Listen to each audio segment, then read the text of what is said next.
2019 সালের 11 নভেম্বর হারিয়ে যায় ময়মনসিংহের শিশুকন্যা তাইবা। অনেক খোঁজাখুঁজি করে না পেয়ে পত্রিকায় বিজ্ঞাপন দেন তার পরিবার। পরে মিল্টন সমাদ্দারের চাইল্ড অ্যান্ড ওল্ড এজ কেয়ারের ফেসবুক পেজে দেয়া এক পোস্টে তাকে দেখতে পান স্বজনরা।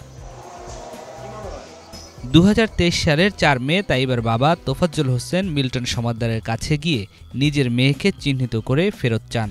এতে রাগে অগ্নিমূর্ত হয়ে তোফাজ্জল হোসেনকে মারধর করে child and old age care থেকে বের করে দেয়া হয়। পরে বাধ্য হয়ে কন্যাকে ফেরত দিতে লিগ্যাল নোটিশ পাঠালেও কোনো কাজ হয়নি।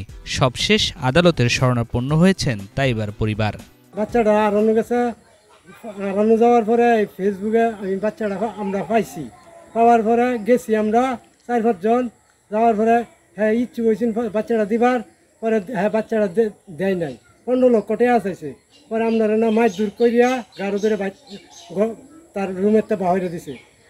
বাহিরে দেওয়ার পরে কইতেছে যে এই এলাকার দুই দেখি আরেকদিন তোরা মারিয়া হালায় দেন।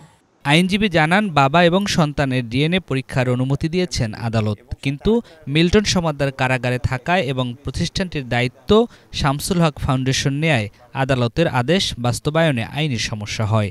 শামসুল হক ফাউন্ডেশনের কর্তৃপক্ষ বলছেন, আদেশের কপি পেলে আদালতের নির্দেশনা অনুযায়ী কাজ করবেন তারা।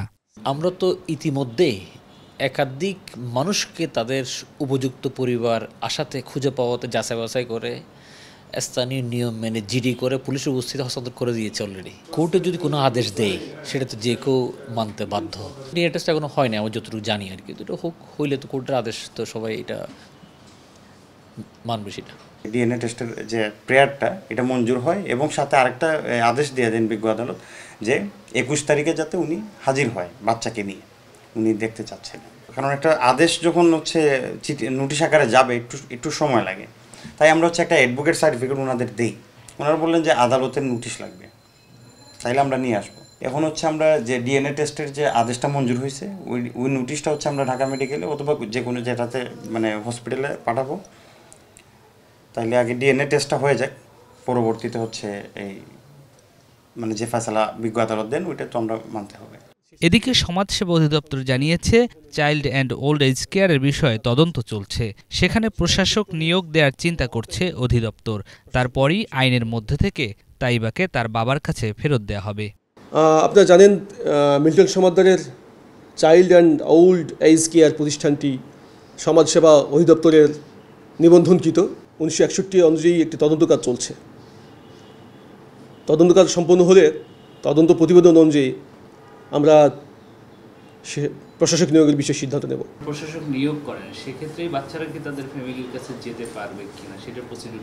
হ্যাঁ, যেহেতু কোর্টে গিয়েছে, কোর্ট যদি সিদ্ধান্ত দেয় বিধি অনুযায়ী প্রশাসক ব্যবস্থা নেবেন। আলহাজ শামসুল হক ফাউন্ডেশনের তত্ত্বাবধানে আছে, যারা নিবাসী আছে তাদের খাবার এবং চিকিৎসার ব্যবস্থা করছে।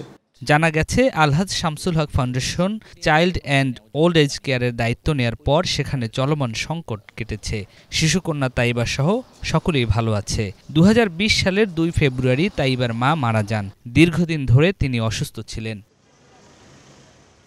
নিয়াজ মাখদুম, বাংলা ভিশন, ঢাকা।